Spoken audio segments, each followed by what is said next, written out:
So I just hit 14,000 miles on my 2025 Ford F-150 with the 5-liter V8. It's time to do an oil change.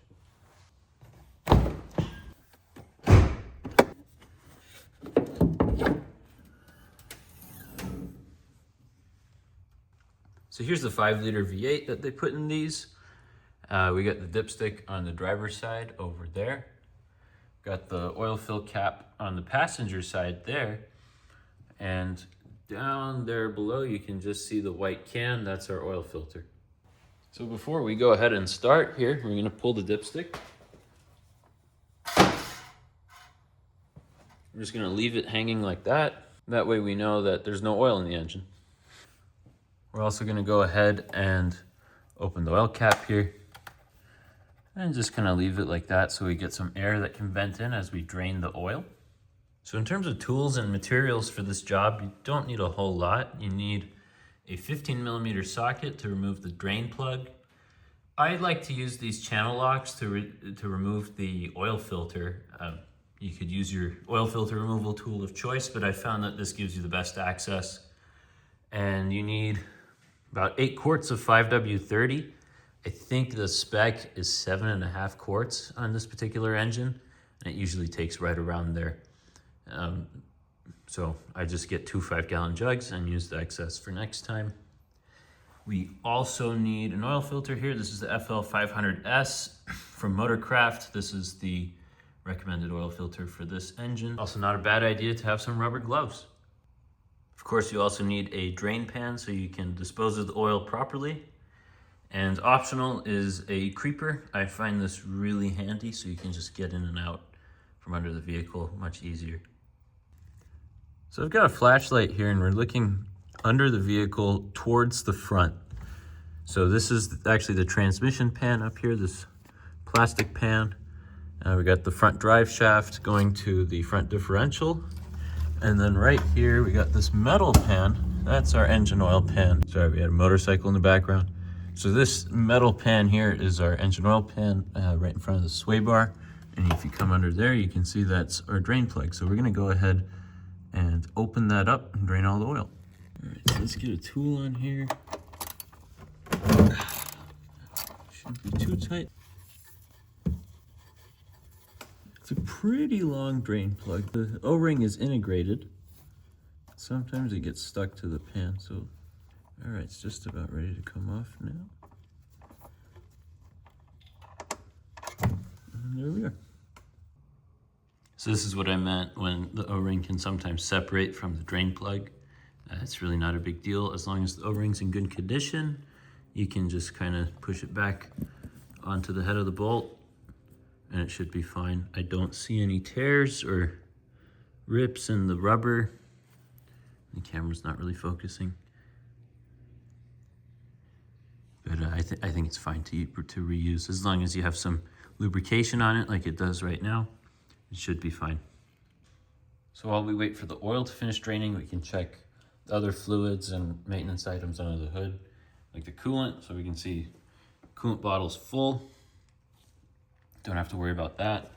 Washer fluid we can top off, so definitely top that off every oil change.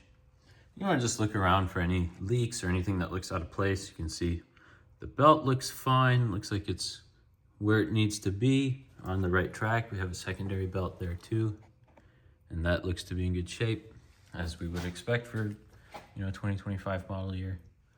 The battery looks fine. We don't see any corrosion on the terminals. Positive terminal looks good too.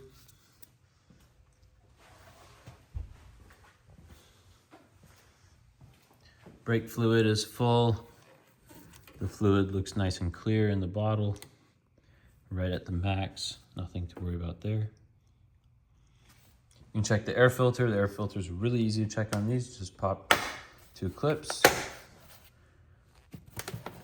It's easier with 2 hands, but just pull that off. And I replaced this, I believe, at the last oil change, so it shouldn't be too bad. Yeah, still pretty good. So we can probably go a few more oil changes on this air filter. You can see there's some dirt there, but that's pretty typical. So once the oil is done draining from the pan, you can go ahead and tighten that up. Again, it doesn't need to be too tight. just hand tie it to make sure the O-ring makes contact with the pan, and then you're good to go there. I didn't film it because I needed 2 hands, but that's pretty simple to do. And then just wipe down the area, make sure there's no oil. Then you can move on to the oil filter. So the oil filter is at the front of the engine here. You can see that's right on the oil cooler assembly. And they have this nice drip tray installed from the factory for the excess oil to drain off. It goes out in front of the frame here, and then you also have one coming at the back, right next to the front differential cover. So we'll go ahead and try to remove this. Okay, so somehow I was able to get the camera up in here. So I'm just making sure my drain pan is aligned with the drip tray that they have on the frame. So when the oil comes out, it will get not on my garage floor. I'm going to try to remove the oil filter now with channel locks. Just kind of grab onto the end like this and kind of squeeze it, and then it's usually pretty easy to turn. Sorry, I am bumping the camera a little bit. It's a tight angle. But yeah, usually once you get it about a half turn with the tool, you can do the rest by hand.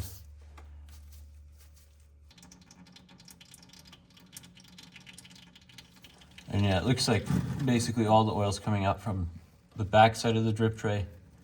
Just keep turning it to get that to drain more.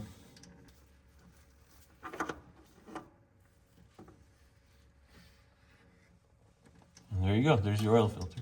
So now we can go ahead and install the new oil filter. Before you do that, you want to make sure you have a little bit of oil on the O-ring.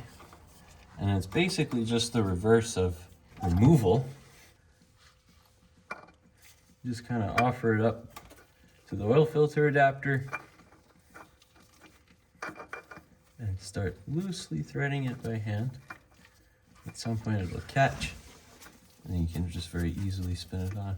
And once it makes contact, you just want to keep tightening it by hand so it doesn't really go anymore. And that's about good. I know it doesn't sound very scientific, but when you do it, you can feel that at some point it makes contact and it bottoms out, and you really just can't tighten it by hand anymore.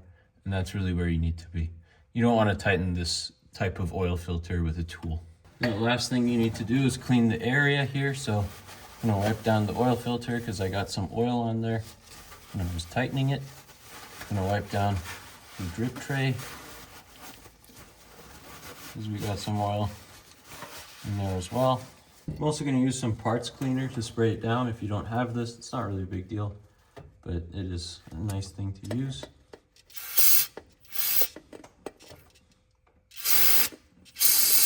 Just, don't breathe the fumes. Okay, so I did forget one item at the beginning of the video.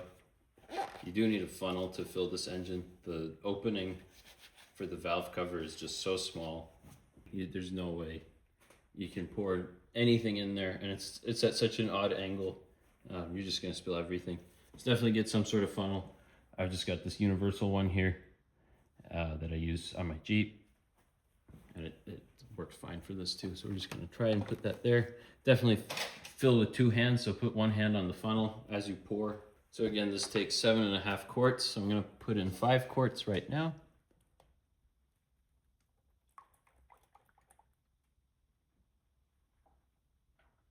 And then for the last 2.5 quarts, instead of just filling from the 5-quart jug, I've got a trick that I'd like to show you guys. So here's the jug we just emptied. And from the new jug, the full jug, I just put in 2.5 quarts in there. That gives us our 7.5 quarts total. That way, I know I'm not overfilling the engine.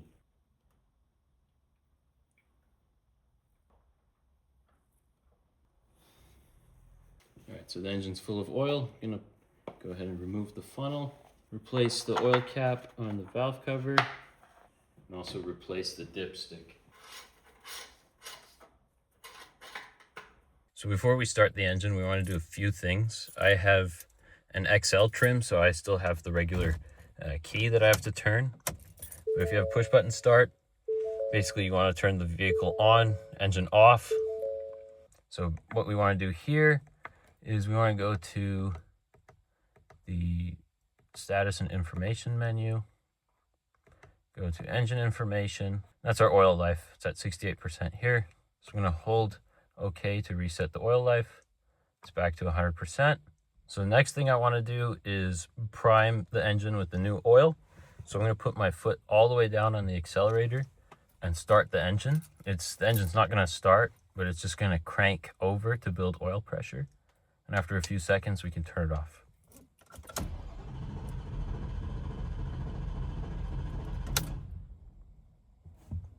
So that's all it takes. I'm going to put the key back on and start the engine. And you can see immediately we have oil pressure. You can let it idle for a few seconds. So now I'm going to turn the engine off and we can go check the oil level. All right, so we're all done with our oil change now. A few closing things. One, I think the spec is 7.75 quarts, if I recall. I don't think it's 7.5. I think I said 7.5 before. It is 7.75. I put in 7.5, and when I checked on the dipstick, it's just under full. So I'm going to leave it there. Again, you don't want to overfill it. If it's in between low and full, you're good to go. Anyways, I hope this was helpful for you guys, or at least somewhat entertaining.